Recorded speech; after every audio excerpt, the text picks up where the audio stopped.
Nawala siya na yung ma. Nandun kanina sa may tabing kalsada. Anong ginagawa doon? Parang tingin ko kanina may kausap na tao. Sinong kausap na yun? Eh, hindi ko lang alam. Tanong ko lang kanina tingnan nyo doon kung sinong kausap.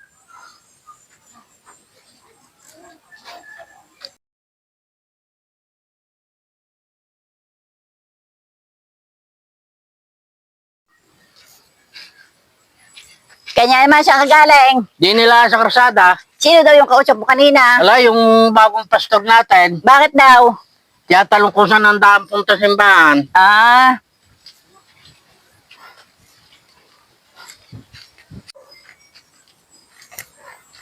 Nanay, ikaw daw magbihes. Gusto kong makilala ng bagong pastor.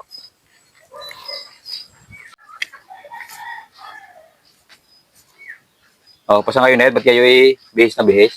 ay di kay kami sisimba. Kami daw gustong makita ng bagong pastor. Ikaw ga? Di ka ga napapaibig sumama? Wala, hindi na ako. Walang tatao dito sa atin. Ang tatay, kakasama ninyo. Kaya ama, tayo na. Ikaw kay ano, base na. Ay, tuloy na kayo. Kabuti kayo ng init. Ay, pamamay umulan pa.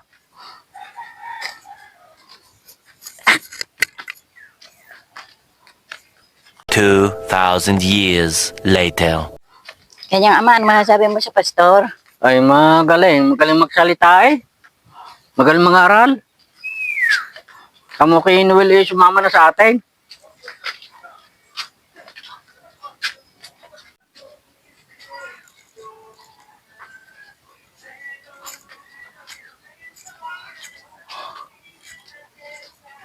Ano, Nay, kumustahan yung pagsimba? Ayos naman. Ay, kumusta yung bagong pastor? Aba, magaling mangaral eh. Hindi, magaling pagkagayon. Siya nga pala, Noel. Naulit na yung uma na ikaw daw sumama na sa amin ng pagsimba. Baka daw ikaw magbabago pa. Wala naman. Hindi naman inigay ang pagsimba walang problema sa akin. Hindi ako man nakakasimba naman ako kahit paano.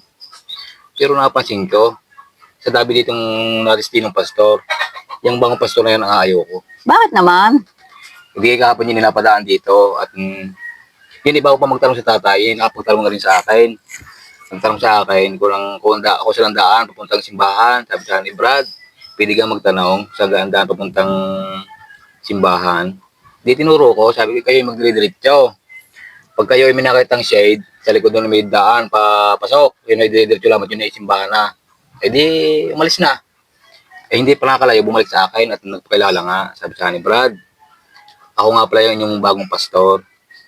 Eh bilang inyong bagong pastor, eh ako yung mga ngaral ng salita ng Diyos. At ako ang magtuturo sa inyo ng daan papunta sa langit.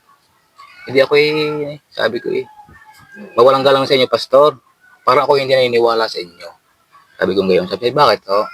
Sabi ko yun yung daan papuntang simbahan, hindi nyo alam. Yung pandaan papuntang langit. Tek na yan.